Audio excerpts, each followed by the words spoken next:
Welcome to another episode of the Last of the Action Heroes podcast. I am your host, Ryan. With me today, returning guest host of the Last of the Action Heroes podcast is Jared from the Hyperspace Podcasting in the 25th Century. Did I get that title right? Yes, it's quite a mouthful, but you did. It's the Hyperspace Podcasting in the 25th Century. Is that how you're supposed to read it when you read it on on your iPhone or on the interwebs? You're supposed to read it in that voice. You can use that inflection. I always say podcasting. I don't know why I say it like that, but that's what I do. I love it. I love it. Or we just shorten it to the Hyperspace usually. Okay. So. And that's kind of what I do. The Hyperspace podcast. Yes, it's you guys do a great job, great coverage. Jared, you are an incredible guest host. I love having you on. You've guest hosted on It's a Long Road, the Ramble Series podcast. You did a great job there, and loved having you on. And you and I did a Burt Reynolds film a few months back called Heat. Do you recall? Yes. Oh, I recall Heat very well. It occurs to me, Ryan, right now at this very moment, we are probably the only people podcasting about Malone on the planet, if you want to think about it like that. So, this is an exclusive club we're in right now. I want to give a hot take right away. You and I enjoyed Heat immensely. We watched it. We had a great time podcasting about. We actually had a legit blast. Remember that? And we said, because we had so much fun, let's just see if Mr. Burt Reynolds can throw us another home run. By golly gee, I freaking love this film. If you would have changed the character's name, this could have been a sequel to Heat. You know what I'm saying? There's really nothing in this movie that kind of separates what was in Heat, because this was his next movie, right? Chronologically, I think he did Heat the year before. Close. I think it was back to back. Is that what it was? Yeah. Yeah. And I can see now something I never noticed as a youngster. Sure. Burt Reynolds, he's a brand. And if you go see a Burt Reynolds movie, you probably know exactly what you're in for. Well, now I do. I do. Because if I was a Reynolds fan back in the day, and I wasn't, I think there was a couple of things that I would say turned me off of the idea of Burt Reynolds. He's even older, of course, than my action hero, Sly and Arnold. He's older than them. Of course, he's dead now. But yes, but he really is not making movies anymore. Like, it's over. I'm telling you right now, I think Burt Reynolds' career is officially over. I think it's done. But that being said, he's a little bit older, so I think I saw him as my dad's. This is my dad's action guy, and so that was a bit of a turnoff. When you're a kid or a teenager, I don't want to watch that old fuddy-duddy of a guy. But now that I'm 46, watching these films back and putting myself, that's what it's, I'm putting myself back in the day. Had I watched this when I was an older adult or whatever, I can see why Burt was a popular guy. Sure.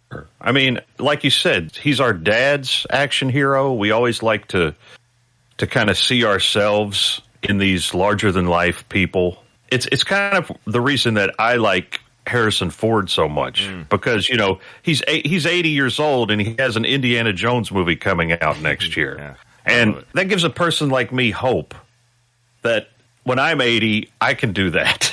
We'll be podcasting probably then, maybe still. Well, hopefully. But yeah, Burt Reynolds, I've said before, I didn't really have a connection to him past like Smokey and the Bandit when I was a kid, because that went along with the whole car, Dukes of Hazzard type thing. I can see why Burt had an appeal. But as we've also said before, this was kind of the downslope of his movie career. He would have a resurgence later in television, and then, like Boogie Nights very late in his career. But this was his Stallone direct-to-video period. It was just getting there, but this was released in the theaters. But yes, it was starting to kind of, his star was fading, or his box office draw was fizzling. And that's kind of how I knew Burt, was either really early, the Smokey and the Bandit films, or ironically watched him later in life. Burt Reynolds is in Boogie Nights, or he was the hockey coach, or the He was the judge in Mystery Alaska. I saw him in that. I also saw him in Driven with Sylvester Stallone. Oh, that's right. Yeah, he was in that. Yeah, and then he had a guest appearance in The Longest Yard with the remake with Adam Sandler. He was also in Dukes of Hazzard. Yeah, so there was these type of movies, like I kind of ironically watched him. He was out of his prime. Like he was guest appearing, or he's doing a serious role, something out of his wheelhouse, or he's revisiting older roles. And it's kind of like a wink at the camera type roles. Mm-hmm. I didn't know him as the Burt of the 80s and earlier. I think Malone might have been kind of that. Yeah, it's unfortunate. This was kind of his last type of action film. The movie right after he did Rent-A-Cop. Oh, man. That might be one worth watching because that's got Liza Minnelli in it. Oh, my goodness. Well, sure, yeah. We're not done yet. You and I might be the Burt torch carriers. I'm sorry. Listen, that's fine. I will do that for Burt because I can't imagine there's a whole lot of people podcasting about these movies out there right now. So, yeah, let's run with this. Okay. Well, Malone came out. Well, of course, everybody knows. I'm not really saying anything that the fans of Burt don't know. Like, let's be honest here. So, Malone came out in 1987. It's a 1987 American action thriller. It stars a cast of characters, a few of them which I actually did recognize. It was based on a novel written by William P. Wingate called Shotgun. Yes, I read that in the on the Wikipedia page, actually. Now, did you ever get a chance to read Shotgun before we started? No, I did not read Shotgun. Okay. But, Ryan, are you seeing some parallels here with Malone and somebody else that you may like? Stallone? Not just that, but the character of Rambo. Do tell. This is based on a book, this movie. Right. And this movie does share some plot points, I think you could say, with Rambo. Vietnam vet, right, comes into a small town. He actually, Burt says, he wasn't trying to do what Stallone did in First Blood. He actually named First Blood. Yeah, he actually brought that up. Yeah. I mean, obviously, they're very two different films, but it does share a little DNA in that way. Yeah, they are different films for sure, which I love. And I want to make this clear: we're gonna take the mick out of this film a little bit as we go through some of the scenes and what have you, the plot points. But I'm not joking. I thoroughly enjoyed it. I had a great time watching the film. And if a film is designed to entertain you, then this film entertained me. We know what it is, but that's fine. There are movies that kind of know what they are, but they don't do a good job still, even then, making you have a good time. This film was easily digestible and watchable. In fact, I loved it. Yeah, I'm not saying I loved it, but I did watch it twice, and like Heat, I thought it was an agreeable time passer. I think I'm saying I loved it a little bit ironically, but ironically, yeah, but I still loved. Put this way, again, talking about Stallone, I do a podcast with Craig and Doug where we cover Stallone films that aren't Rambo or Rocky. And there have been a lot of films of his that I've watched where I'm not having fun, even ironically. Like, it's just like speaking of Driven with Burt Reynolds, it's a horrible film. It's actually hard to get through. I think I saw that in theaters, but I don't remember much. I should have, because I was, a big mark back then. Oh, I still am, but 2001, I definitely probably still saw it in theaters. Yeah, okay, here we go. The opening film, or moments in the film, is a plane flying over, beautiful area of... Where was this plane flying over? I can't remember now. Was it... I think it's Oregon. Oregon. Let's turn down the volume. So the plane is flying over. At this time, we don't know what's going on or who's in the plane or what's happening. We will say that Richard Malone is played by Burt Reynolds. For the purposes of this podcast, I think we'll just refer to the character Richard Malone as Burt Reynolds. I think that might just be easier for our... Yes. Speaking of Rambo, we can say Rambo and interchange it with Sly, and people will track it. But I think if we switch Burt and Richard, people might not track as easily. Exactly. Okay, all right. So Burt Reynolds plays a covert CIA operative, and he specializes in assassinations. Now, is this a job you can apply for, I guess, in the CIA? I guess it is. I guess they took note of his Army record and maybe recruited him to do this.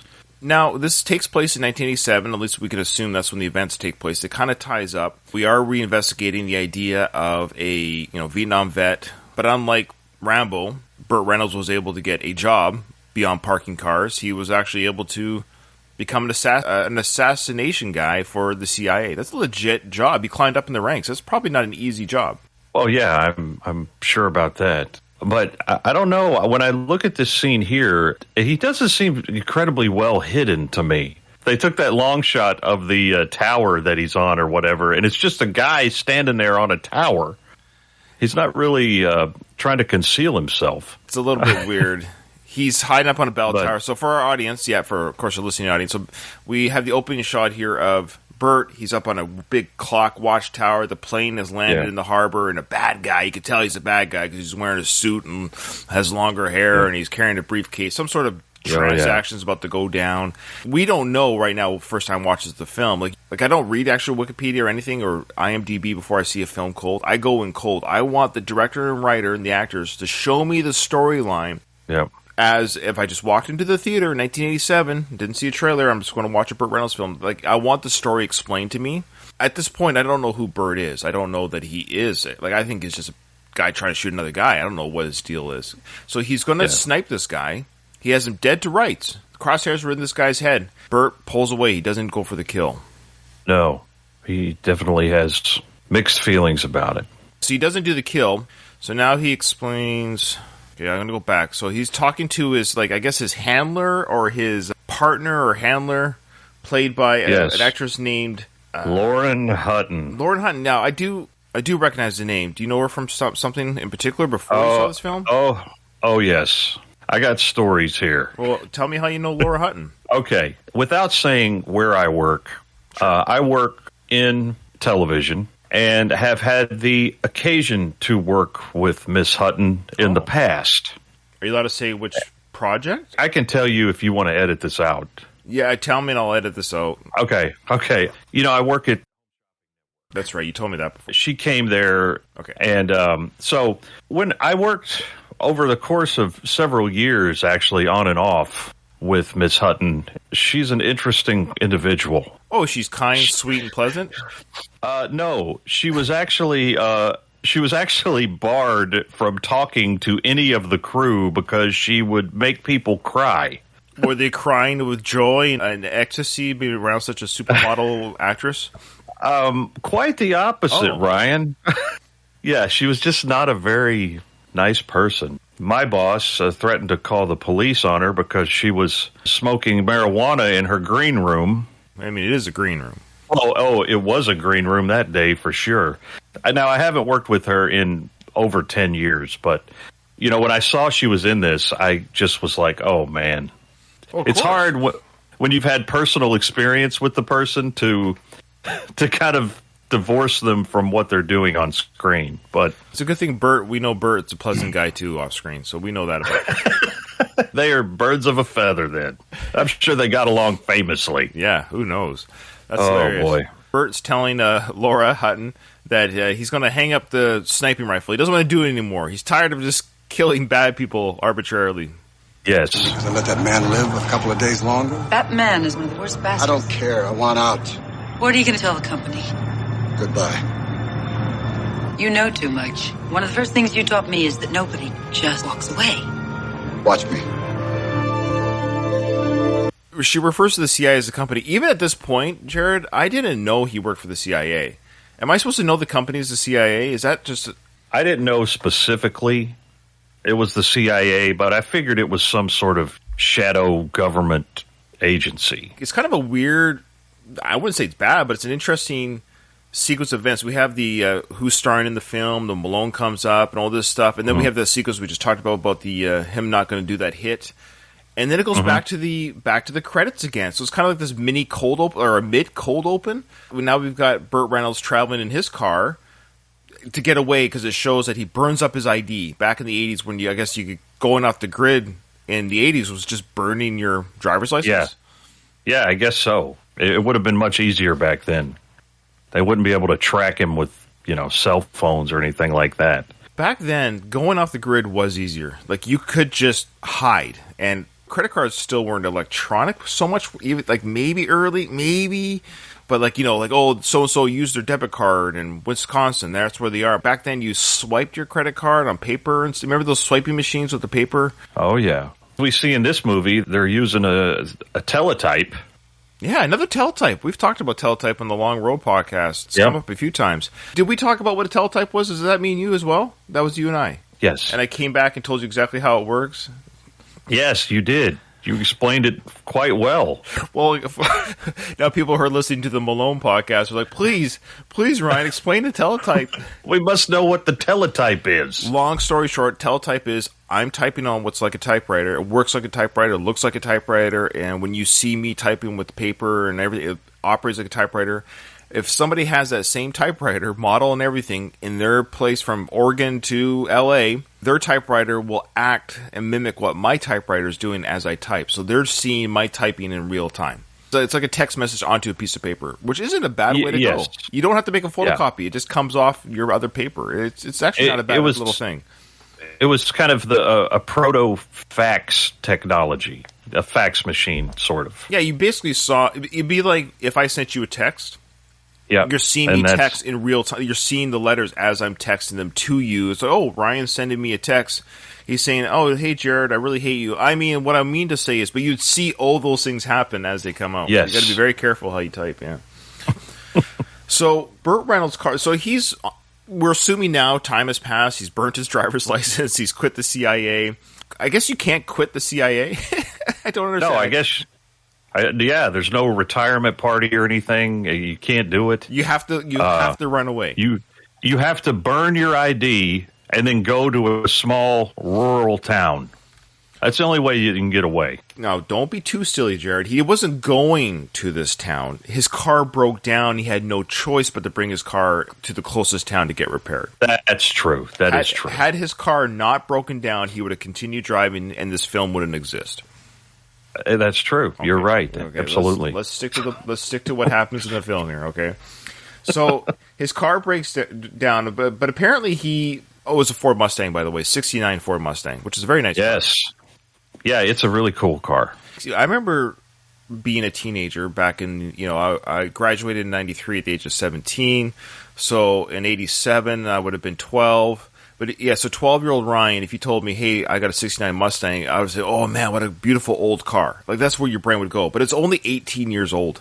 That's true. At that point, it is only 18 years old. Is that weird to think? But we used to think back then, like a '67 Mustang, or I actually like a '67 Mustang a little bit better. We would think, oh, that's such an old car. Now, '87 to now is 35 years. Yeah, I know. So a car in 1987 is decidedly less cool than a 1960s Mustang. Are you saying things created and made in the 80s didn't age as well? How dare you? That includes this film, by the way.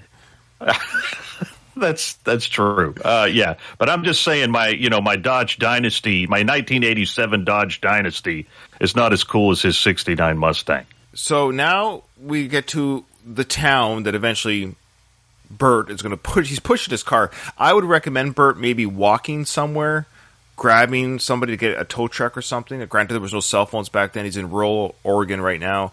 I would recommend, maybe going but he pushes his car for maybe, it could be miles.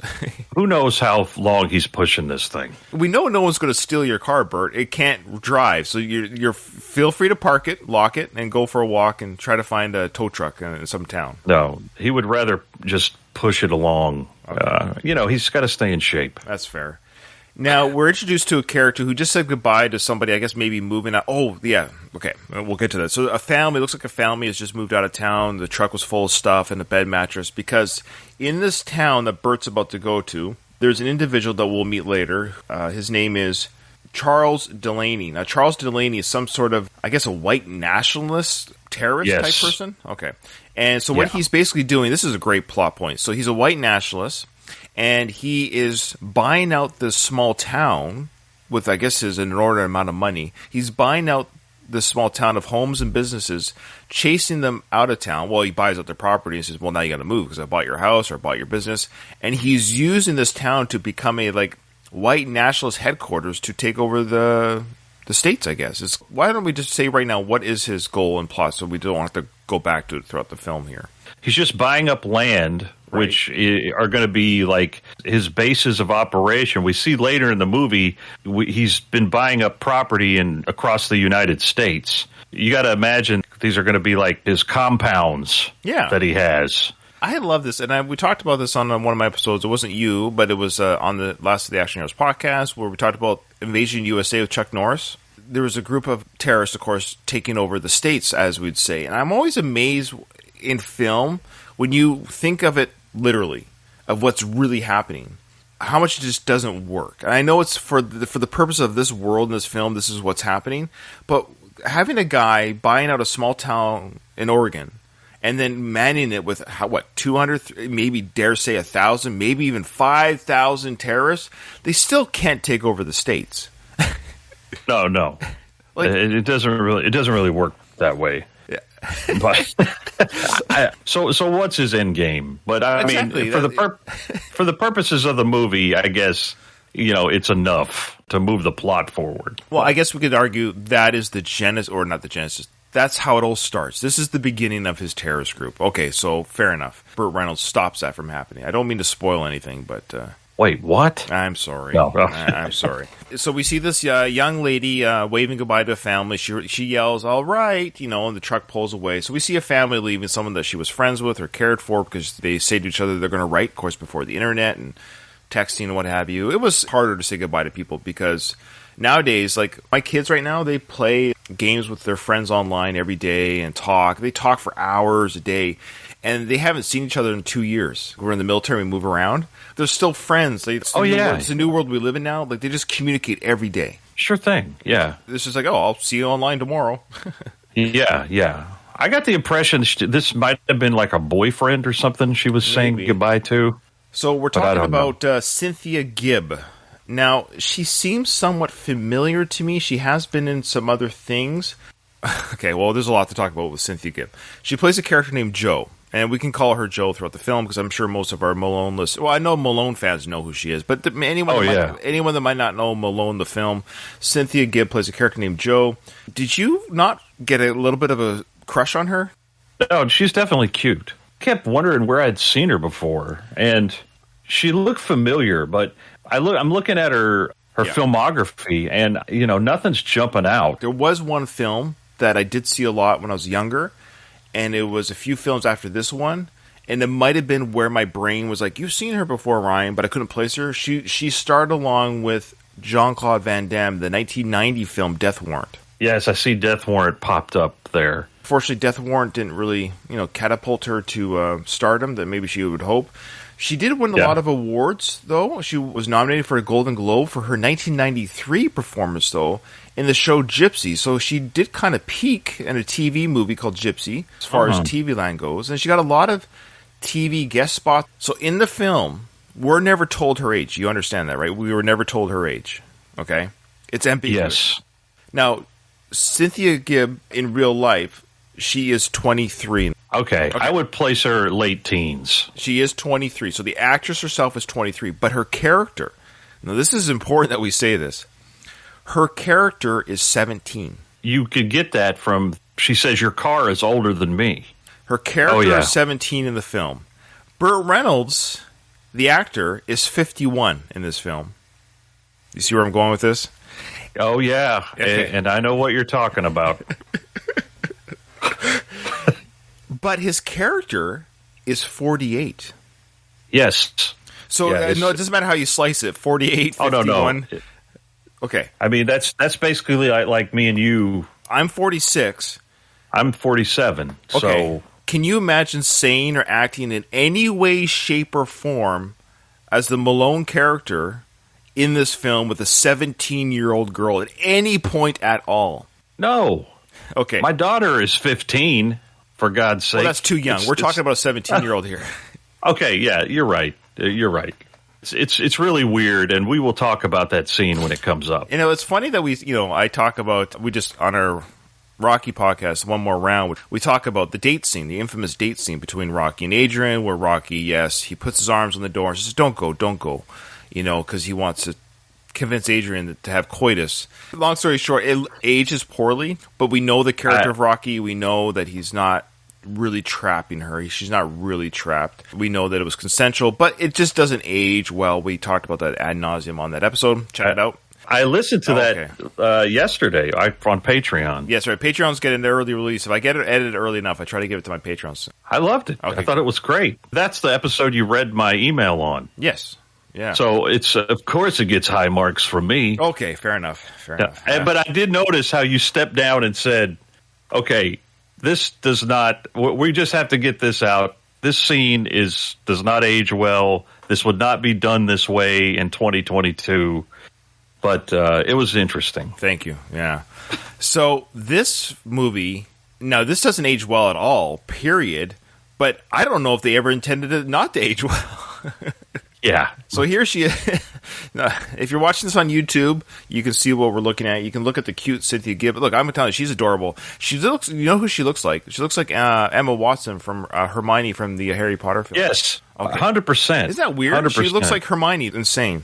So if you that might actually be what's clicking in my head when I see her. It's uncanny. Yeah. So if anyone's watching this on YouTube, recommend take a look at YouTube because I'm going to post this on YouTube. Take a look at Cynthia Gibb, and she is a spitting image of Emma Watson. It's uncanny. So we got a scene here of now Burt Reynolds is pushing his car to town. Hermione, I'm sorry, I did that on purpose.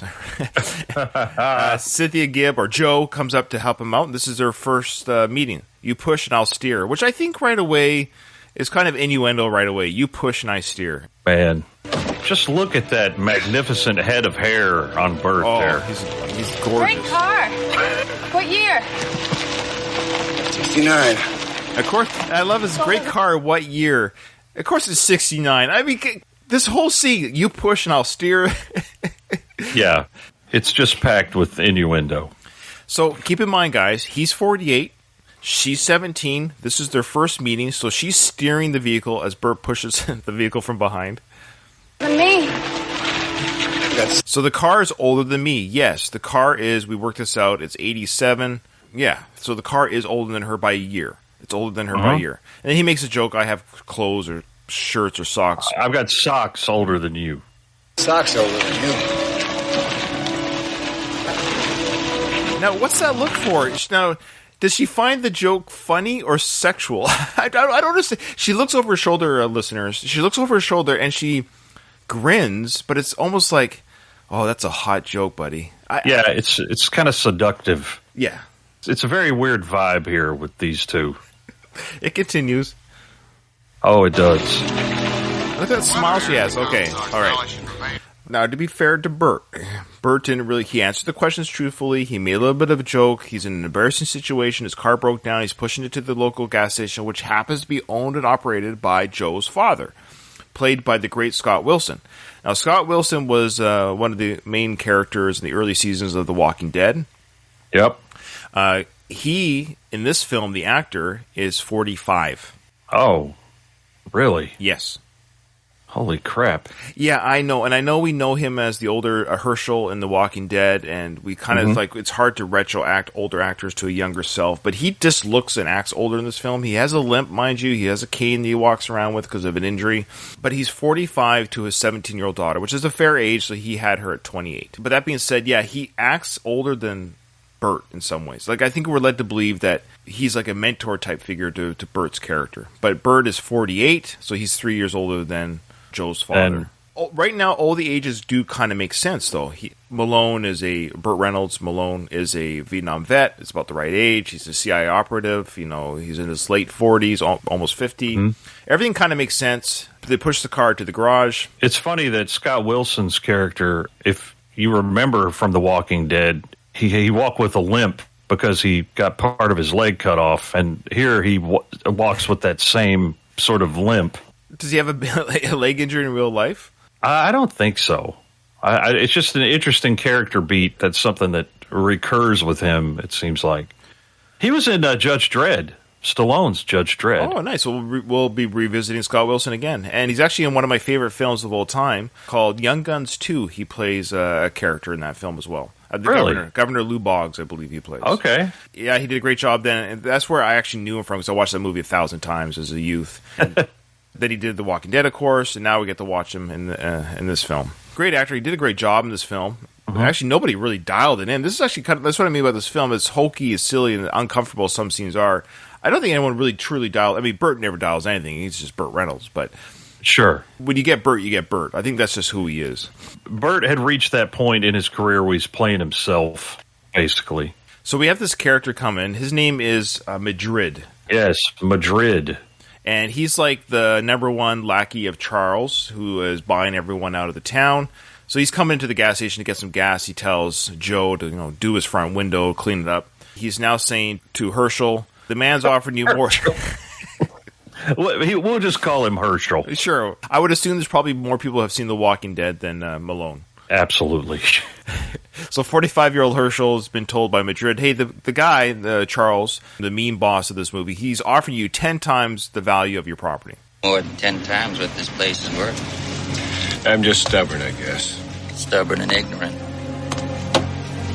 Mr. Delaney's a patient man, but I wouldn't push him too far. So there you go. We get there a little bit of a foreshadow. Delaney's a patient man, but I wouldn't push him too far. Yeah. And this Madrid guy, he just looks like a bad guy. He has the look. Well, I love how his name is Madrid, and he looks like he might be from Madrid. It'd be like calling me, hey, Canada. Burt Reynolds, sees that interaction, right? He notes it. He's like, oh, this town isn't, there's something going on here, Yeah. He's already got a vested interest in this little town. The wheels are turning already for Burt. Now they're driving through town, and we get a little bit of exposition here from Joe. So Joe's driving the Jeep from the garage, driving Burt around town, explaining, hey, this is the town, that people have been moved out. There's odd characters walking around, people in business suits and stuff. And so the town, it doesn't appear to it isn't what it should be, a small town. It's kind of half and half. Half of the people have left, half haven't. And the people that are moving in aren't locals. You can tell because they're in business suits. They look kind of like mafia type. Yeah. It's interesting that they sort of take Malone in very quickly. It's like, hey, why don't you just stay in our house? What? It is odd to take this completely, and they have dinner together. I guess this is the first night they've welcomed this complete stranger into their home. The car has a transmission problem, so it's going to take some time for the parts to come into this small town. So it's going to take a few days. They've invited, why not just stay at our house free, room and board? We'll get a nice little guest room for you because it's a garage that has a house right next to it. Here's the dinner conversation. Personally, I'd rather have hamburgers and french fries like normal people. He seems to like it. They're eating Asian food. There's a lot of prep work to do on your car before the parts get here. If I had some help, I'll do it myself. Well, I wouldn't charge you for working on your own car. I appreciate that. I've been thinking about you sleeping in your Mustang. We have a spare room here. Why don't you use it? Okay. Oh, man. Do you want to explain to our audience what just happened? So Herschel has just offered, hey, Malone, why don't you just stay in our spare room? I don't want you to sleep in your car. And then young 17-year-old Joe looks across the table with these come-hither eyes like, yeah, why don't you do that, Malone? He looks at her, too. He looks at her like, boy, she's going to be a real temptation. And she looks at him like, I want to be your temptation. Oh, man. Yeah, I didn't really pick up on that before, but it's... Oh, it's there. It's pretty glaring obvious, yeah. So he takes the offer. He goes, yeah, good idea. Now, Joe later on in the film goes through his room trying to find some sort of clue of who this stranger might be. So he's set up in his room, and because Malone's working on the car in the garage with the dad. And she later finds, of course, his stuff of a gun, some ID or whatever, and a couple books. Did you notice the books that she pulled out? They're real books, by the way. Dispatches. Yeah, Dispatches is about the Vietnam War. And it's written by some general, whatever, leader in the Vietnam War. So that's one thing. So it shows his Vietnam past. So I guess he likes to carry a book around about his time in the war. He was reading about me. He could be in the book, for all we know. He could be part of the story. Sure. In fact, I'm going to make that claim right now for all the Malone fans listening. I'm going to do a hot take. Malone's character is in that book. He's one of the stories in that True Life storybook. And then the other book is called Play Poker, Quit Work, and Sleep Till Noon, or The Complete Psychology, Mathematics, and Tactics of Winning Poker by John Fox, which is also a real book. Oh, wow. So I think what we're supposed to learn from this book is, yes, it's about playing poker, but it's almost like another way of how to win friends and influence people. It's to show you that Malone is a or Burt Reynolds' character, which I think Malone is fair. I think people should know Malone is the title of this episode. Yes. The title character of the film, played by Burt Reynolds. Malone is a smart guy, too. You know, he knows how to talk. He's a smooth guy. He's a Vietnam vet who knows his way around a conversation. And then she finds a gun. And then she takes the gun out of the bag, and it stresses me out because she points the gun at her face. Yes. Well, that was very stressful for me. Man, she just has no chill whatsoever. She's just going through this stuff. She finds this gun. It's like, yeah, it's beautiful. Wow, it's a gun. But I think she's turned on by it. She finds it amazing. And then she holds the gun, and then she there you go. Look down the barrel. That's a good idea. Oh, boy. That stressed me out. I don't know why. It's very strange. For all she knows, it's loaded with a round could be in the chamber, for all we know. Yeah. So she gets caught by Malone that she looked through his room, but he doesn't seem to be too nonplussed by it. No, it's almost like he expected it to happen. Now, this scene here, Joe asks the father, is he going to be here for a while? Dad, how long is this going to take to fix? Parts get here, a couple of days. And then he goes?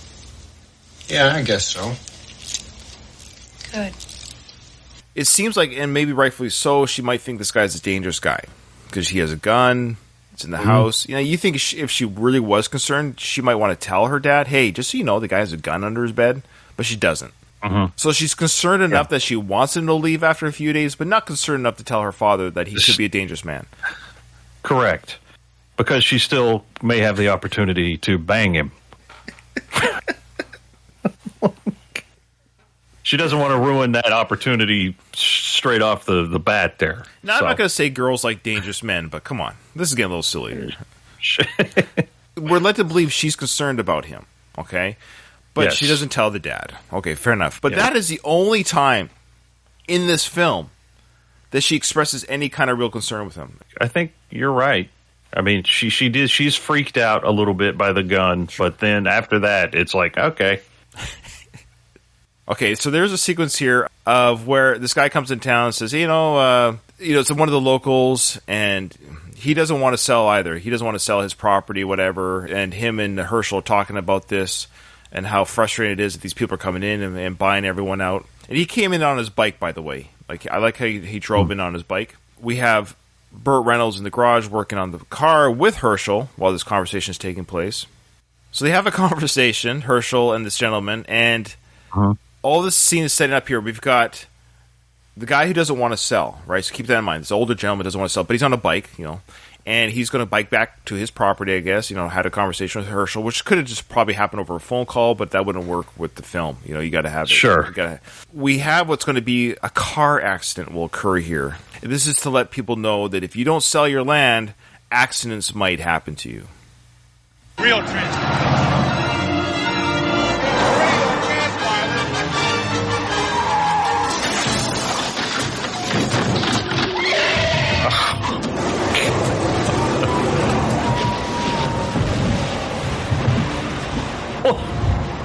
Okay, so these two brothers that we see here, their names are Calvin and Dan Bullard. They work for Charles Delaney, the guy who's buying up all the land. They had a correlated car accident with another guy, played by Madrid, of course, that they're going to swerve and miss each other or whatever. And they hit the guy on the bike head on. Incredible sequence. I can't say enough. I encourage everyone to go watch this on our YouTube link that will be in the show notes, because you'll get to see this scene. If you don't want to watch the movie, watching us watch it, I think, is really the key here. But anyways, it's just me. So this guy hits the windshield, and it's a great stunt. Then we have this scream by Joe, who saw the accident. Kind of like a horror film type scream that she had. It didn't seem like a horror film. Yes. It's very oddly constructed. Everything's slow motion, and it's like, no! That kind of stuff. But I love how both the brothers were in the car. They had to both be in the car to hit the guy. But I guess it just makes it more... Now, the sheriff that comes in to investigate the crime, he's played by a fellow named Kenneth McMillan, who died just 2 years after this film was filmed. This was one of his last films that he did. The sheriff? Yeah, the sheriff died. Okay. We got a couple dead people from this film. Burt Reynolds, this actor here, of course, playing the sheriff. Again, his name is Kenneth McMillan. He looked like somebody I kind of recognized. Did he look like someone you recognized? I thought this was Charles Durning, who is another actor. It's not him, but when I first watched the movie, I had to look him up. I thought, is Charles Durning in this? but it's not him. This was his second to last film. His last film Wow. was Three Fugitives in '89. Oh, wow. I remember that movie. He played Baron Vladimir Harkonnen in the 1984 version of Dune.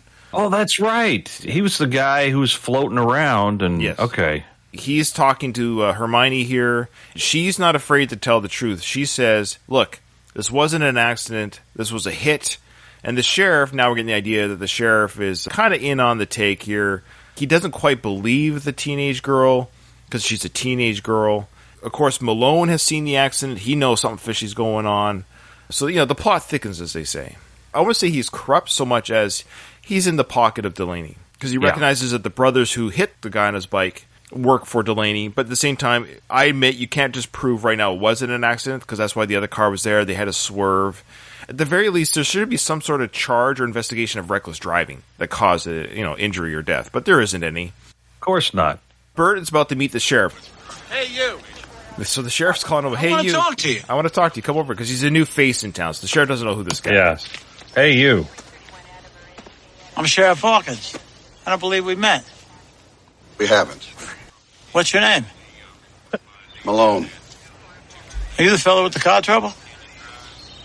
That counts as big news around here, huh? What's your story about this? Not much. I was working on that tractor over there. I heard Joe scream. When I turned around, it was over. That's all you saw. That's all. Real smart.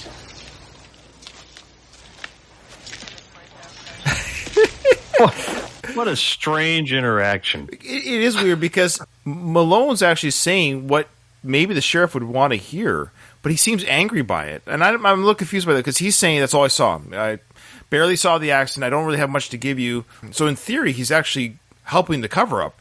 And the sheriff's like, real smart. Would you rather I say I kind of agree with Joe that it's probably a hit, you guys are corrupt? Or was he being serious by saying real smart? Like he looked like it was real smart because right now Malone's playing low and he doesn't want to draw attention to himself.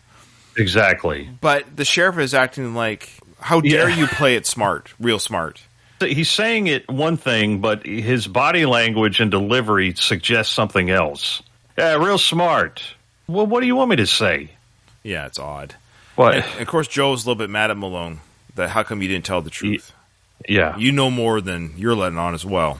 The funeral happens for the poor guy that got hit on his bike, and of course, sort of more people live in the town are like, feeling the heat, feeling the pinch. They got to get out of the situation. Oh, this guy. This scene was... Okay, so we have one of Charles Delaney's henchmen coming up to... Who's this guy? the guy that he's about to shoot? You're right. Well, he's the leader of some, I think, a local church organization. Okay. But he also happens to be a black man. Oh, that's right. I forgot these guys are white nationalists. Yes. So that's one of the reasons he meets his grisly end here. But I love how the killer brings... Why the briefcase? You could just literally carry that weapon in your pocket. Or whatever. But that's just how, like we said at the beginning of the show, the bad guys always carry a briefcase. He's a reverend. That's right. Reverend Denby. So he's religious and black. That's a bad combination when you're white supremacist. Yeah. He feels you and your organization are making a genuine change in this great country of ours. Well, we tried. And he wishes to make a substantial contribution to your cause. No. It's a big first real violent scene here, other than, of course, the old man getting run over by his bike. Or on his bike. Two gunshots. Again, this is odd to me. This reverend is working in some sort of office. You think they could have just offed him in his house, walking from his house to his car, but they actually shooting him where he works, I guess, because you have a complete stranger walking down the hallways and stuff, shoots you in your office and has to walk out. I think that would lead more witnesses, but I would rather just shoot you in your driveway. Maybe it might be less witnesses. I don't want anyone to take notes here, but. Yeah, that's true. He does walk into a very crowded space and goes to this guy's office and does it. Oh, boy. Here we go. For our listeners, we're going to play this scene. I think I'm almost want to just focus on the Joe Malone love story. This is, I guess, the second night. Joe comes out. She's wearing a bathrobe. In theory, it's less form-fitting and it's thicker than maybe a jeans and t-shirt that she was wearing before. But it seems to be more inappropriate, I think, because underneath, you Yeah. would assume she's probably naked. She just got out of the shower. Just pulling that one little piece of string there, and the bathrobe will fall off. Well, is she wearing like pajama bottoms on? She's nude underneath. Wait, here's the thing: Okay. we're all nude under our clothing, but there's just something about a The bathrobe. that insinuates I was just naked. Sure. Yeah, because if you wear your clothes throughout the day, I'm assuming, well, you've been wearing those for hours. But when you see a bathrobe, there's the part of your brain that goes, I was just naked. It was just moments before this moment that I was lathered up in soap and water, Mr. Malone, and I was naked, but now I'm coming out to visit you on the... Why else the bathrobe? There's... And look at her eyes. She's so happy to meet him Malone at night. Hi. Hi, how's it going? I couldn't sleep. Keep having bad dreams. About what? I don't know. Can I ask you something? Sure. Are you a criminal? Oh, so this is where she wants to make sure that he's not a When bad did you guy. find my gun? When did you find my gun, he asks. When you caught me in the room. But look at her face. She's so Who are happy. you? I'm sure you could find some people who think so.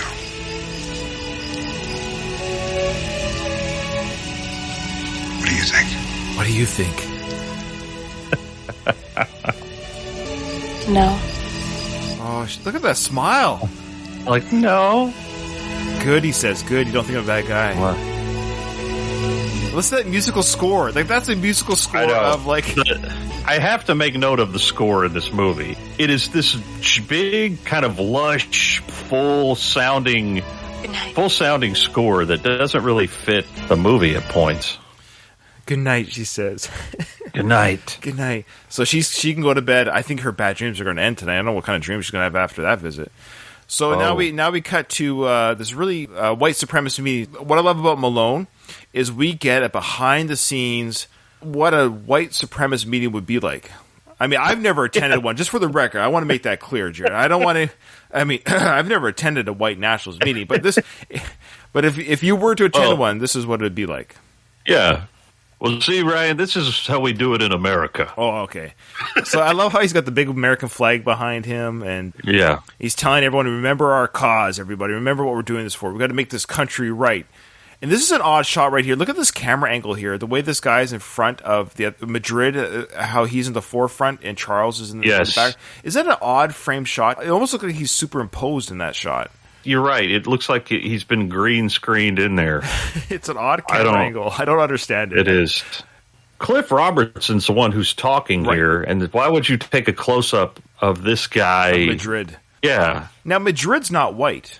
No, he's not. I would say he looks like could be from South America, or he's got like black hair. Like I wouldn't call him a a Caucasian. Correct. Yeah. There is one woman in attendance here. Well, she's white. Yeah, that's true. Their little oath. I should have gone back a little bit. Here we go. Let's listen to this. Please stand.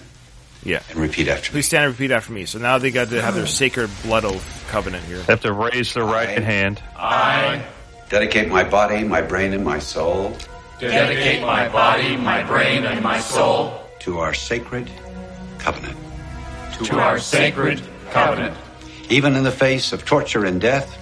Even in the face of torture and death. I will not divulge the intentions or the names of my brothers and sisters. So, secret covenants, and then there's a scene later, of course, where he's working with the highest end of government officials. Yeah. Now we have a scene of Malone and Joe walking a bridge. The brothers, one is a big fat guy, and the other one's the thin guy. Yes. The big fat guy, I always love in films when they have I'm not trying to offend fat guys, but when they have big overweight guys, assuming because you're big, you're strong.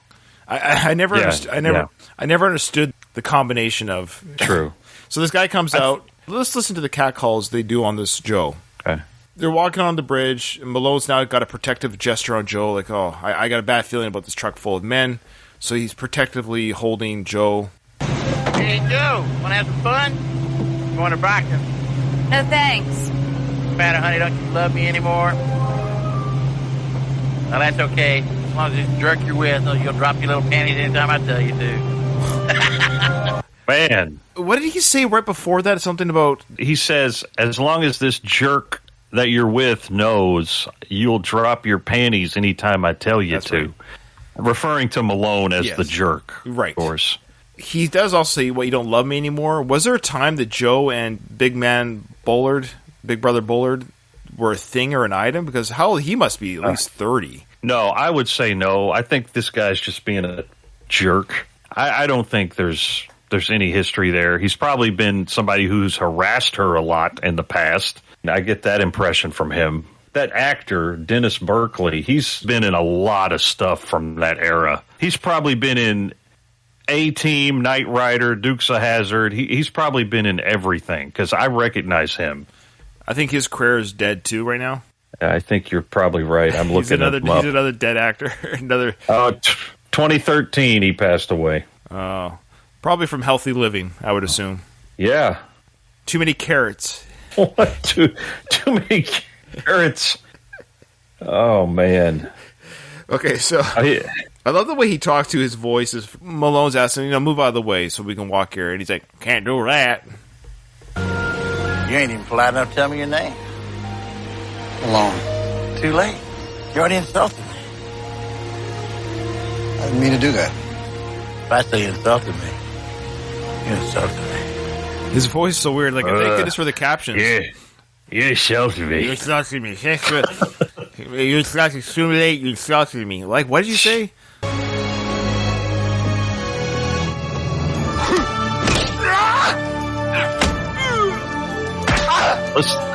Listen to the music swell.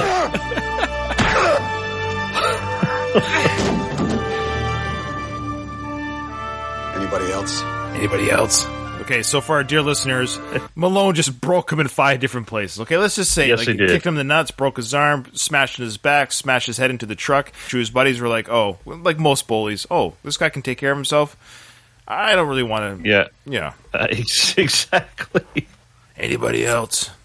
Anybody else? He is beaten to a bloody pulp. He is.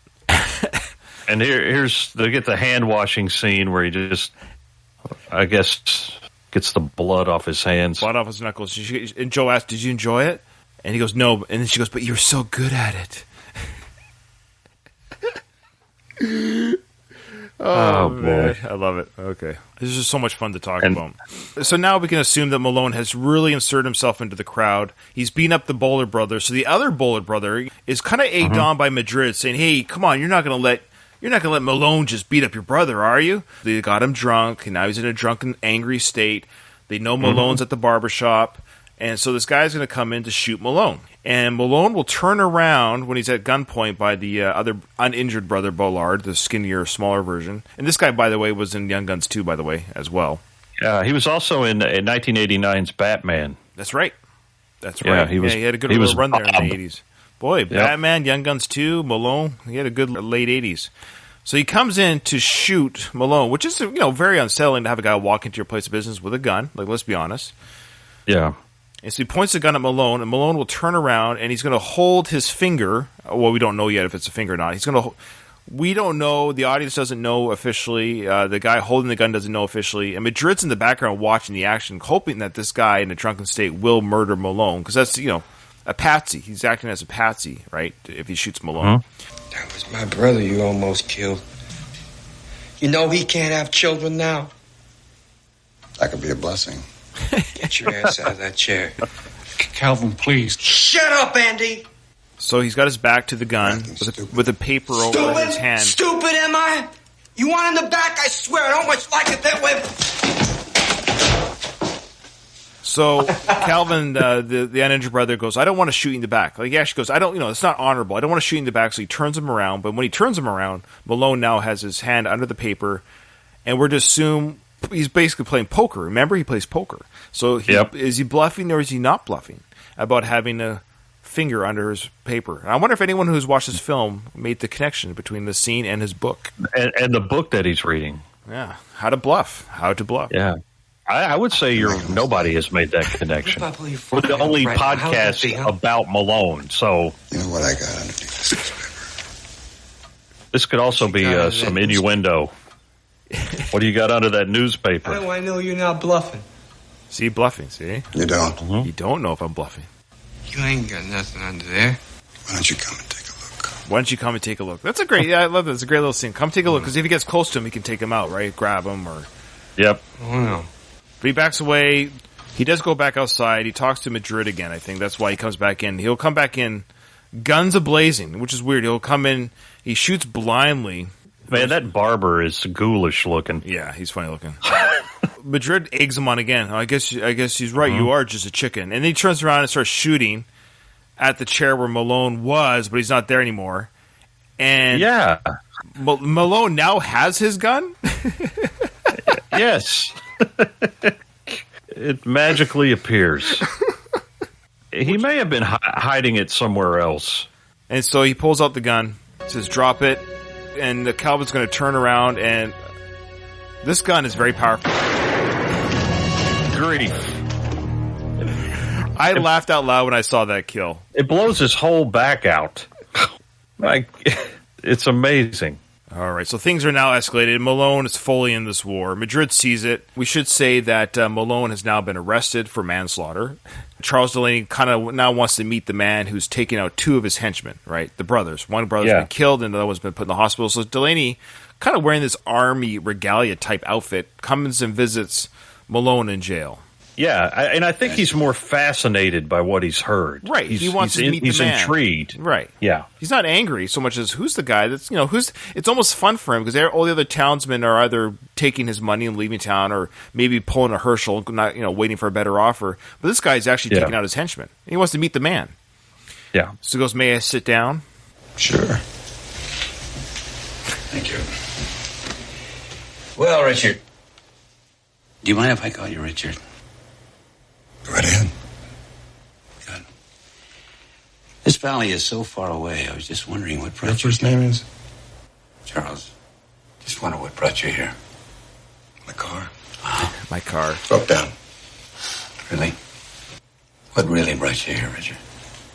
I came here. To kill me. Right? Are you so important? No. No, I'm not. You might say I'm in the survivor business.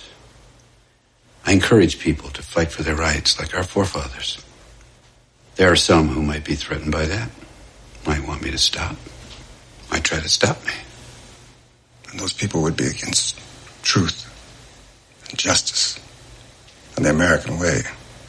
I think so, yes. So this is actually kind of interesting because we have a guy here who truly doesn't believe that his car did break down. Like we said, if his car didn't break down, America would eventually be taken over. So thank goodness his car broke down. And it's interesting that Cliff Robertson, Delaney, he must know something about Malone because he's getting that, you came here to assassinate me. Because he goes, did you come here to kill me? Right. I think he's just paranoid. Well, okay.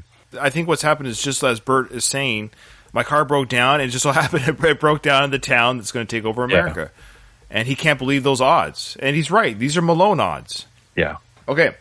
I just noticed on the movie poster, I guess if you did see this movie in 1987 and saw the movie poster or rented on VHS, the tagline is ex-cop, ex-CIA, explosive.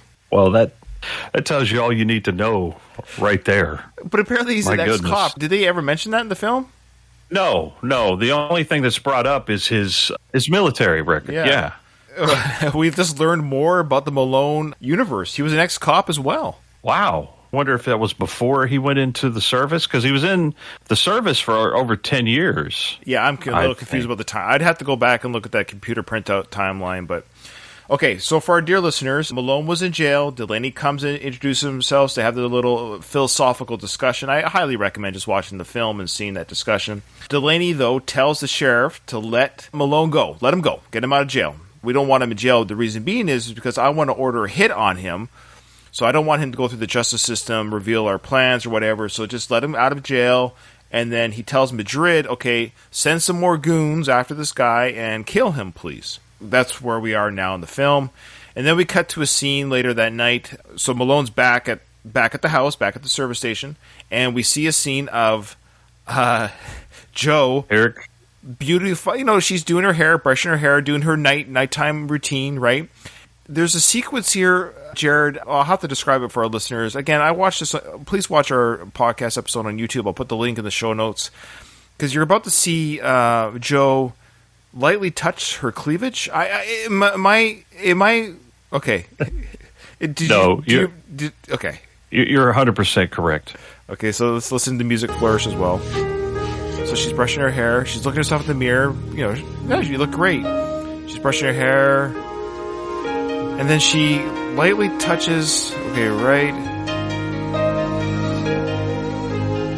there. Right? Like, what is she thinking here? Whoa! I mean, it is a low-cut shirt, Hermione. I agree. Yes. She goes out into the hallway. She's like, yeah. It's time to pay Mr. Malone a visit. The way she touched herself, is there any other indication of what she's thinking? Are we led to believe anything else other than what we're... Knocks on Malone's door. It's open. She comes in. And I kid you not, I thought, are we going to have coitus? Yeah. I know. When I saw this too, I was like, this is very strange. It's a very strange scene. But, I mean, no, of course, I think that's exactly what they want you to think. Yeah, so let's listen to this conversation. So she comes in all kind of shy-like. Yeah, and Malone's there to greet her. Hi, she says, okay. Hey, how's it going? She closes the door. She's not wearing a bra. No, she's in her nightgown. You don't have to worry about my dad and me. Because we're tough. I don't think you're so tough. She moves closer to him. Look at that. Like, whoa. Let's kiss right now. Let's kiss. He smiles, but he gives her like a... kind of like a... I used to be scared of Yeah, this is it's sort of like a fatherly hug. That was an embrace, you know. I used to be scared of you, she says. But then the way she holds her shoulder, it's like, yeah. Would you hug your daughter this way? Well, no. But it's, I don't know. But of course, you don't have the romantic musical flourish happen in your background of your life. Exactly. I get the impression, you know, he absolutely understands what's going on here. I don't think he has any intention. No, I think if we're going to talk about the rocky intentions, I think honestly Malone's character, he gives her the fathering, almost allows her to feel that, not the wanting, but like, I know you have a crush on me, I'm an older gentleman type thing, I'm 48 in the film, you're 17 in the film, I get it, I'm a handsome man, the mustache, the hair, the chest hair, like it's hard to resist, I understand, old 17-year-old girls like this. She is 17, I can't stress that enough. He is 48. Yes. Yes. So he allows the embrace. What about now? What about now? Are you scared of me now? It's different now. It's different now, she says. What? How is it different? Because I think you like me. Because I think you like me, she says. Yeah. Look at okay. Oh, no, okay. I do like you, he says. And he holds her head with both his hands. Like he's about to kiss, but he's like, no, I better not. I think you better go back to your room. See right there? He You can see he was torn. There was a part of him that was torn. Hey, look, he's a warm-blooded male. Look, I'm not passing judgment here. You got a young, attractive girl in your room. You're alone. She's coming on to you. Look, this is a real gut check, ladies and gentlemen. There was some pretty good acting from him right there in that moment, because when he grabs the face, he looks at her mouth like 2 or 3 times, and then he's like, okay, we better cool it. You better go. I wish you weren't going. I wish you weren't going. I wish a lot of things. Yeah, I wish a lot of things. I wish there wasn't any laws against me sleeping with minors. Yeah. Oh, man. Well, how far away are you from 18? What's the state line rules here? Can we get your dad's consent? Maybe we can get consent on this. I'm not sure.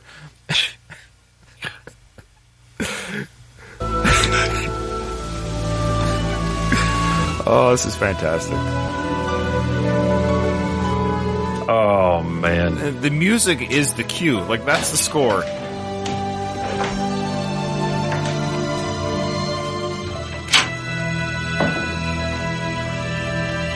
Now, not to get extra creepy, I did do a little bit of homework. I'm sorry, and this, we've all done this with celebrity crushes. Okay, so Cynthia Gibbs. Now, keep in mind she's 23 in this film. The actress, her character is 17. But the year previous to this film, she was in a movie called Young Blood with Patrick Swayze. It's a film I haven't seen yet, and she's in it as well. It's an action film that I think is worth viewing. I think it's a hockey film too. She has a nude scene in that film. So I'm just going to leave it at that. If researchers of this movie want to see a young Cynthia Gibb, who's legal, don't get me, she's illegal in this film, but she's a legal actress in Young Blood the year previous. She does have a, I'm just saying, it's there for you to see. I would never look, of course. I just researched that and found out. That's all. I'm just saying. You know what? Now that you mentioned it, I think that I've seen that movie. Oh, then you saw her naked. You didn't even realize it. Yes. You want to retcon it and pretend she's 16 and... Oh, man. Listen, don't you turn me into Burt Reynolds. I'm not doing that. I would tell Burt Reynolds, hey, Burt, you want to see this? You want to see her naked? Well, just go rent Youngblood at your local convenience store in this town. Because poor Burt's probably looking for a release about now. He puts in Youngblood. Yeah, he does. He's walking back to the bed with a giant bulge in his pants. I love how the movie's called Young Blood as well. Oh, man. I wonder what age she is in that film. I prefer the character, that is. Okay. Enough of this. Okay, we got to hurry up along here. I apologize. So, crap's about to go down. Yes. There's a sequence here, which is a really good sequence. The two henchmen are now at the gas station to kill Malone. So, so Joe is servicing the car. The henchmen are like, okay, where is he? They literally strong arm her, and they squeeze her hand, about to break her hand, and she's just a young girl. She's going to give it up. He's in the house. That's where he is, in the house. She does actually, I think, tell the truth, doesn't she? Where he is. I'm not sure because the second time I watched it, because they coerced it out of her. They did. Like he's squeezing her arm and causing her a lot of pain, but I don't know if she's giving him accurate directions to where Malone is. I would be surprised if she was. But I feel bad for her. She's crying. She's in pain, both physical and emotional. Because, for all she knows, Malone, her lover, in her mind, is about to be killed. So I love how the guy is walking across, the henchman is walking across the parking lot with his gun hiding under his trench coat. Who's going to yell gun? There's nobody there. And let alone, I think the gunshots that are about to go off might also reveal that you have a gun. Absolutely. The kill scenes on this are great. And more backside blood, just the over-the-top kill sequences. Yes. Good old silencers on the guns. I love the 80s when they were really big on the silencers. Everybody had the silencer. And it Uzis. It was Uzis and silencers. Uzis. And then silencers with Uzis. So I guess to be fair, they are trying to be covert killing. Sorry, they did have silencers. She yells out Malone. He knows to somehow duck. He grabs his shotgun and just blows out his backside. Just blows it out. Great shot. Great stunt work. And now I love how Malone jumps through the window. It looks like his toupee is a little askew there as well. Oh, was it? Okay. Oh yeah, he gets shot. I admit, when he got shot in the side, I thought that was legit. Oh, wow. So the one henchman gets away right now. Yep. But of course... Oh, man. We got the gas tank.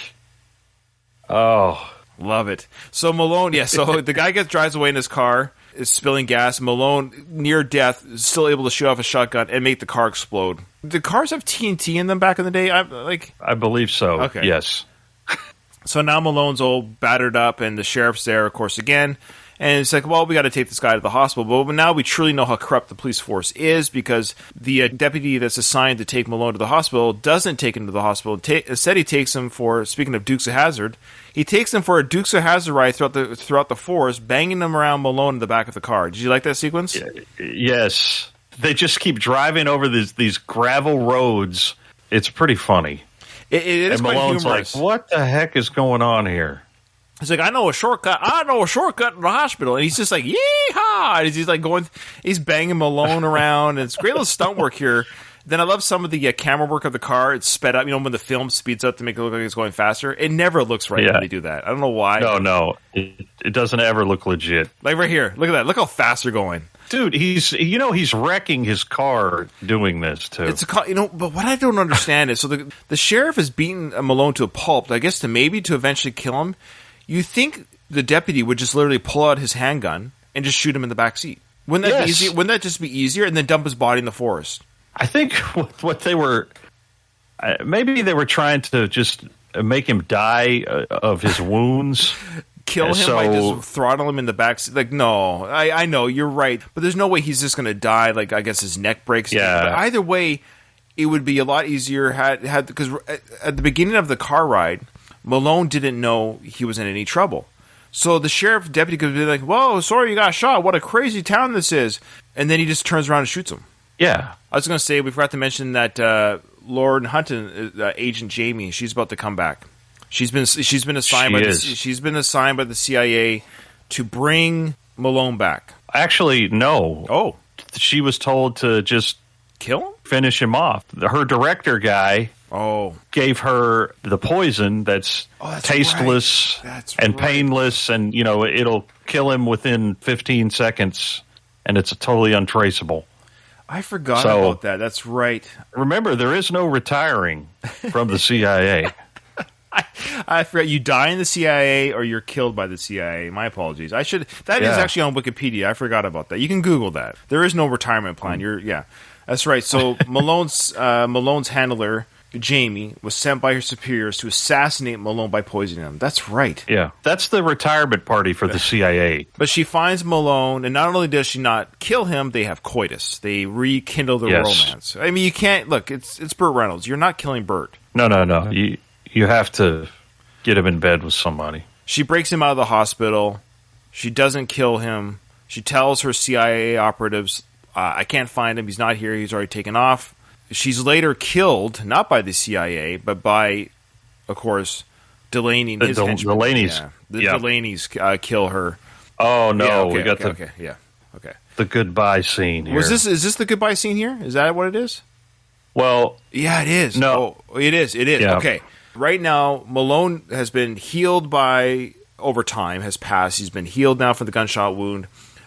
His handler, played by Hunton, has hid him from the CIA. She's with herself by herself at the bed and breakfast they were staying at. She's about to be killed. She does get killed by Delaney's crew looking for Malone because she doesn't reveal where he is. Malone's unaware of that right now. He's saying goodbye to the family. So now he's saying, okay, I got to go. It's getting dangerous here. Me being here is going to cause more damage for the town or what have you. He's saying goodbye to the dad. And, of course, now he's saying goodbye to 17-year-old, may I say again, Joe. So the dad and Malone hug. They've formed a friendship. You always have a place here. As a future son-in-law, maybe? I know. Oh, man. Take care of yourself. You too. But keep in mind, he's older than the father. Goodbye. Yes.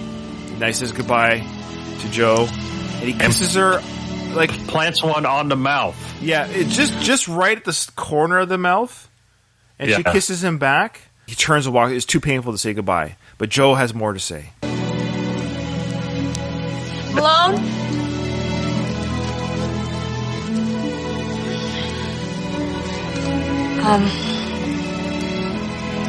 I've been thinking, and in 5 years I'll be older. So will I. Oh, man. Okay, wait, okay. She goes, I've been thinking. So she's been doing the math. Okay. In 5 years, well, I don't know why 5 years. Why doesn't she just say in 1 year I'll be legal? Like, why wait till 22? Yeah, that's a good question. Did he say specifically he's going away for 5 years? I don't know. It's an arbitrary number she picked. So she says in 5 years I'll be older. Of course, his classic line, so will I. So he'll be 53 in this film universe. He'll be 53 in 5 years. She'll be 22. Then they'll be good to go for marriage and dating. Yes, I guess. Now, after that little revelation, so she's basically saying, I want you to screw me when I'm older. Yeah, I think that's what we can take away from this scene. So now 48-year-old Malone and 17-year-old Joe, they're about to do something here. Watch. Oh, no. Okay. He plants a real kiss on her, and then he gives a little look to the dad. You cool with that? Yeah, he's like, hey, yeah. Yeah, she tasted my mustache just now. What do you think about that? What I love is the dad watches. So the dad is either completely complicit with this or just I don't understand what's happening here. Your daughter, who's 17, who is a minor, was just kissed by a 50-year-old man in front of you. Yeah. Yeah, I guess he really likes Malone. He gave him that hug, you know. He's like, come back soon, son. We'll see you soon. I'm younger than you, son, but you're going to be my son-in-law one day. Oh, man. Well, what's left in the film here? I mean, that's the highlight of the film. He's got the Home Alone tricks in the barn. Right. Yeah, he's got his traps and stuff. They kill Lauren Hutton. He finds her in the bathtub with a plastic bag over her head. Great sequence there. It's kind of grisly looking. It is grisly. She still has her mouth agape. He closes her eyes. You know, as one does. It looks... Yeah. It looks like he was going to plant one on her open mouth. If he's a pedophile, he might be a necrophiliac as well. Oh, jeez. Poor Malone. No respect. What I like is Malone was going to leave, I guess. I guess he had no intention of really saving the town in general. Because he was going to leave, but it just so happened, like, okay, now my other lover is dead. Now it's just a revenge film. And his revenge about killing Delaney and the gang just so happens to save the town. It was just a byproduct that he wasn't saving the town. He was actually just avenging the death of his lover. Correct. Oh, man, the car's all fixed. He's going straight up Smokey and the Bandit in there. Combination of Smokey and the Bandit meets Commando and Home Alone. That's true. Before Home Alone, Mike. Oh, yeah. A couple of years before. So I think Home Alone ripped off. We talked about our other time together, how many films ripped off. I think Home Alone ripped off this film, let's be honest. Yeah, the cars crashed through, and now I guess he wants to run the rest of the distance. I don't know why he didn't just keep driving to where he needed to be, but now I guess it looks better for him to run. Because they already know he's here. So the gang's getting ready to fight Malone. I love how Charles Delaney's, he's like, I expected nothing less. I knew we were going to fight Malone. Now we got Malone running on rooftops, jumping over fences, and I dare say that's probably not Burt Reynolds doing that. No, it is not. So Malone takes out the wires. The satellite systems are out. There's no communication. We've got the Uzi. Right, Harry, circle around that hill. Come up around behind him on the other side of the farm. Yes, sir. Telephone wires have been cut. I would have been disappointed at anything less, all right? The arena has been contained, and the playing field defined.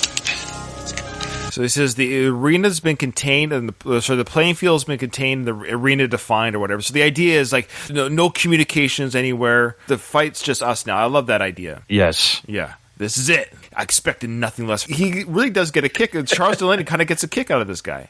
Yeah, he's like, let's do this. Well, he doesn't have too many traps, but there are a few clever kills that he has. Well, he leads a guy, and this is actually kind of a cool stunt. I'd always wonder how they do these stunt work. So this guy goes to like a little shed at the house, and Malone throws, was it a grenade into the shed? Yeah. The grenades have timers, don't they? Like a certain amount of time passes before they blow up? I'm no expert. Like, I don't think this grenade is triggered by motion of a door opening. So I don't know how Malone knew by throwing the grenade in the window that the baddie who opens the door would be... So he opens the door, and the grenade goes off at the perfect time.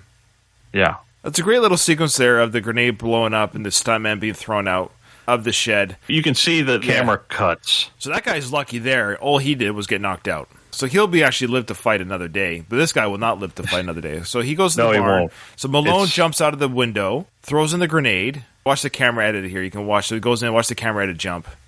Yeah. Yeah. Boom. So he gets thrown out. He dead. Horses are going crazy because of the explosions. So there's chaos ensues, but Malone can operate in the chaos. He's able to operate in the chaos. He don't care about the horses.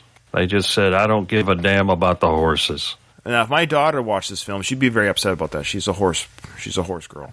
Oh, okay. And there's a cat. Now, I love the sequence here of Malone takes out Madrid with the plastic bag. You know the meaning of that, of course, right? That's how Madrid killed his woman. His woman was with a plastic bag. So I guess Malone had a plastic bag on him ready to go for this kill in particular, or maybe he used the one they used on Lauren Hutton. That would be Oh, it's the same bag. Watch how he puts the bag over. You can see how the actor makes it work for him. See? There you go. You know how the bag wasn't quite on the actor's face? He wiggles into it. Yeah, he moved his head. He goes, let me help you out, Bert. Let me help you get that bag around my face. Oh, here comes... Oh, look at this. big bale of hay. Of course, a big bale of hay was on a string, a rope, and it knocks the guy out of the barn. He dead. Now he dead on the ground. Yeah. Yeah. It knocks him off out of the loft there. He fell about 30 feet probably. This is the guy that killed the Reverend. He's got the 80s bad guy acne scars. I love the casting callback that we need a bad guy. We prefer people that had bad acne when they were teenagers, please. Apply to the role. Many people with acne scars. That equates to evil. We call that, the pockmark? Is that what we refer to? Something like that. Yeah. So he's got an Uzi. We don't see enough Uzis in action movies anymore, do we? No. They're pretty much non-existent. I think the idea was in these films is it's like a mini machine gun. The idea that it fires off so many rounds. It was so cool. And it's always usually the bad guy that had the Uzi. Very rarely did the good guy have an Uzi. That's true. Is it because of its German connection, do you think? Or why that might be? I don't know. Uzi 9mm. I always think of that, Arnold from Terminator. Yeah, he's at the gun shop. Right, of course. Uh-oh. Man, this is a pretty big barn they're in. Yeah, this is a great property. Okay, so Malone comes with a haystack. Oh, this guy, he falls. He falls for it's the wrong dead person. Why did you just shoot him in the back of the head right now? I don't know. I think he wants the satisfaction. Now, it's interesting. This guy says, the bad guy says, "You're good. You're very good." Why did he become, all of a sudden, the main bad guy in a weird way? Yeah, it seems like this should have been like Cliff Robertson in this scene. Right. Yeah, who is this guy? Well, he's the Black Reverend killer. Shall he be forever known? What can you do, shoot me? Now Like this? Oh, he's got the trick. A man like you? I don't think so. So he's saying, "You're not going to shoot me just like that. I'm unarmed." He flicks down on his wrist a hidden gun under his suit jacket. Yeah. Wrong. Whoops. Now, that's a good little stunt there. The stuntman, that's a real stunt body. So the guy who threw himself backwards fell through a hole. Now, I know it was a slide that went down, but he bonks his head going, it was a backwards fall through a wooden hat. It probably hurt. I know. I mean, look how his back hits that thing. I mean, he's folded himself in half. Ugh. I wouldn't want to do that. Yeah. But, stuntmen do get hurt, mind you, so. Oh, yeah. Wrong. Did Arnie do that as well? One of his movies? Wrong. Yes. Which one was that again? Was that Terminator as well? No. He goes, "Hey, buddy, you can't do that." And he says, "Wrong," at the gun shop. That's right. Wrong. That's right. That's right. He just did it there. So we just got Bert. Again, Terminator ripped off this movie. Let's be honest. Even though it came out before, I don't want to hear it. Don't send us any emails. So Terminator ripped off this film, Home Alone ripped off this film, and Commando ripped off this film. Let's be honest, right? That's it. So now we got the final boss, Charles Delaney. He's alone. Is he trying to get away from Malone or look for Malone, or a bit of both? He just seems to be running kind of aimlessly. He's just looking around like, oh, man. What have I got myself into? I think he's looking for a pock-faced guy. He goes, Johnny, where are you, John? Johnny? Yeah. He finds him laying in a manger, of all things. Wrapped in swaddling clothes. Yes. Yeah, there he is in some sort of hay getup. He's all like pitchforked up or whatever. Oh, Johnny. That's right. So he goes into... this barn houses, I guess, the big computer headquarters of the country takeover. What are all these conglomerate of computers going to do in assisting the takeover of the U.S. as white nationalists? What is your understanding here? Well, obviously it's they need to be in a barn. Right. It's a kind of their secret headquarters here. What's the power grid like here to plug all these in? Oh, look at this. Yeah, so we should say right now. So, of course, Malone's in this computer room. They're talking to each other. They don't know where they are. But I love how Malone comes into the light, says, "I'm here," and then he goes back into the dark. It's very covert. Using his assassination skills here and what have you to be hidden from the bad guy, Charles, at the end. It's our future, Richard. It's our future, Richard. This is Charles talking about the computers and the get-up and maybe even trying to recruit Malone at the end here. This is our control center, he says. You'd be surprised how far we've gone. You'd be surprised. Well, I would be surprised because I don't know what's happened here. Any information you tell me what these computers will do is going to be very surprising because I actually have no idea. Exactly. And, of course, this is the big monologue. Yeah, we've got senators, congressmen. We got, the network of people in the country. We have all the top leaders. Everyone, we got everyone ready to go here. So he's saying that the valley is just the beginning. It's like Genesis, we're growing. And then he starts to show some computer data here. So he shows that there's a community of people like us scattered throughout the U.S. So these compounds are now existing throughout the U.S. We're the guardians of the future. So there's white national cells throughout the U.S. Tell me something I don't know. But I love that some of the dialogue is kind of funny how... listen to this dialogue here, because funny enough, it kind of echoes a lot of Twitter right now. I'm not going to lie to you. Just listen. Fighting for its life, and we are the warriors. The country's fighting for its life, and we're the warriors. We are the guardians of the future. This echoes a lot of Twitter talk. I'm not going to lie to you. Anyone or anything deflect us from our purpose. You know the real world. We can't be weighed down by sentiment. The Barlows of the world are part of the problem. They're mindless sheep. Get in our way. We of pure race must get rid of the traitors within the country. We must deal with the traitors.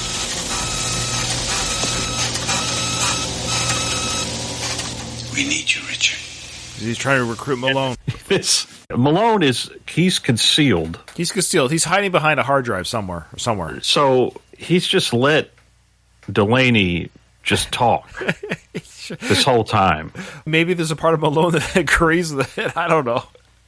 It's like, wait a second, you've almost convinced me.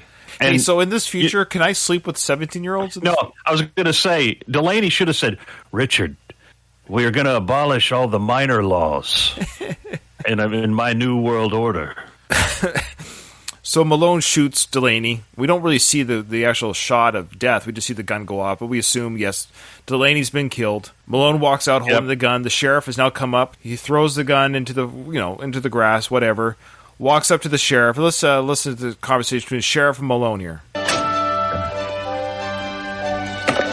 kind of like jovial music, light music. Yeah. I'd like to talk to you. I'd like to talk to you. I'd like to talk to you.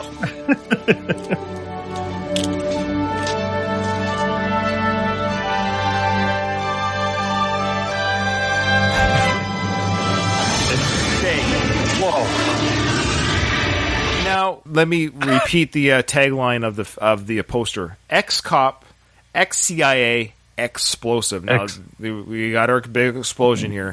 We finally got the explosive. So the headquarters has been exploded by Malone.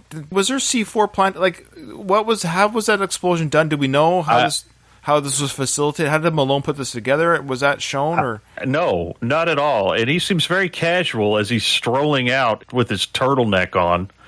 He's just like, okay, I'm walking out of this barn, and it's going to blow up in 15 seconds. It's a huge explosion. I guess you could argue white nationalists maybe just carry C4 on them. Everywhere they're headquartered, they have a supply. Because they are a terrorist organization, so you could assume Malone probably went to their stash of C4, put it around the barn. So I guess between the killing of Charles, he then rigged the house to explode. It just so happened that it was going to explode when the sheriff... Well, good timing on his part that the sheriff was going to be there to see it, too. Well, you got to think, it probably took him a good, at least an hour and a half, 2 hours to set all that stuff up. And then, he's like, the cop's going to be here in 2 hours. I'm no expert. I don't know how long it takes to rig a house explosion, but it could at least take 2 hours. Yeah. Malone timed this very well. It's amazing. It goes off. He does take a look at it. He's not really, he's not really affected by the explosion, because cool guys aren't affected by explosions. They just keep walking. There is a shot. You can't really see his face, but do you think that's Burt Reynolds when the initial explosion goes off? Let's go back. It looks like it could be him. I think it might be him with his back to the explosion. Let's watch. Keep in mind, there's no green screens or anything back then, so let's see. Yeah. Malone, I want to talk to you. I'd like to talk to you. I like to talk to you. I like that turtleneck you got on. I like what you're wearing. It's all black. It's very, very apropos. You're the man in black. Here we go. He's like, okay. It's about to go now. Should go any minute. I should turn my back when it does go. Yeah, that's his silhouette there. But it's tough to say. might be it. Yeah, I think it's a real explosion. That was him. I think there's two different explosions going on. I think they're doing the barn explosion goes off, and then there's another explosion they rig behind. Yeah, they're like smaller. It's smaller, yeah, exactly. It's two different cuts there, yeah. Okay, let's listen to this. Now, the sheriff has every right to be a little bit scared here as he backs away from Malone, gets into his car for safety. I like that. Oh, no, he pulls out the finger gun. Pulls out the finger job. Just the cop what's the heck? Shot. Look at that. And then we got the shot of Burt walking away from the explosion. And then he burns his Virginia ID. That's your official ID for Virginia. That's your CIA ID there. Yeah. That's it. That's the credits roll. Oh, man. Malone. You know, it's tough to say which film is better. I don't like to rate films between Heat. Two different type of films, but Heat and Malone was kind of like, you know how Sly had his Rambo Part 2 and Rocky 4 were the same year, right? Yes. That's like peak Sly. This was peak Burt. Having Heat and Malone, that was your... You don't get better than that for Burt. Come on. Well, I don't know if I'd say that. This may be peak Burt on the downward slope of his career. This is peak just before, I don't know, parody Burt. Yeah, you're probably right, because I don't know how many movies that came after this where he was still playing this type of role. We might have to. I think for our next Burt movie, we might have to go back in time. I'm not ready to investigate parody Burt yet. No, I think I'm definitely interested in this type of character that Burt is doing, because I think we could make an argument that the characters that he plays in these films, they're all the same guy. These are just movies in a series. He did some earlier roles that he wasn't quite the star. I wouldn't mind maybe going back in time on our next one. I think, speaking of CIA, I think our next film should be Operation CIA. Is that Burt? It stars Burt Reynolds, and I think it's his first starring role. It came out in 1965.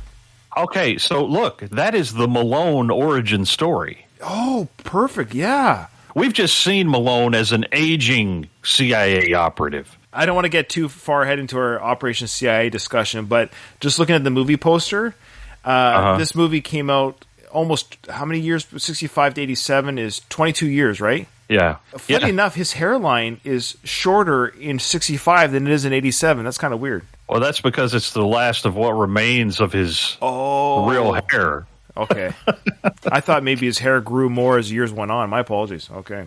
No, quite the opposite. It all fell out.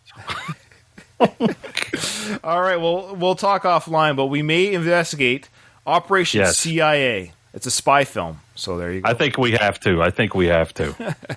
We've come this far. We got to continue our journey with Burt. Thank you so much, everyone, for joining us and on the last of the Action Heroes podcast. And now, keep in mind, this won't be out for a few months. I'd only do like one episode a month with this podcast. So look into the future. What can we expect from the Hyperspace podcast in September-ish? Oh, September-ish. By the time you listen to this, we'll have already started our, I guess that's going to be our 6th season. I'm not sure what we'll be talking about, but it's going to be something fun from the 25th century. So come on over and check us out after you listen to us talk about Burt. I didn't mean to do this to you, Jared. Are we like creating our own Burt podcast behind the Last of the Action Heroes podcast? I mean, listen, I don't know how many you have to record to become a Burt Reynolds podcast, but by God, I think we're on our way, man. We're going to have, by the time we hit, sometime next year, we'll have done half his filmography. So I don't want to step on any other Burt podcasts, so I got to be careful here. I don't want to infringe on what they've done so well compared to us. So, of course, yeah. Right. But if that's our destiny, then so be it. Thanks, everyone. Thanks for joining us, and we'll see you on the next the next Last of the Action Heroes podcast show.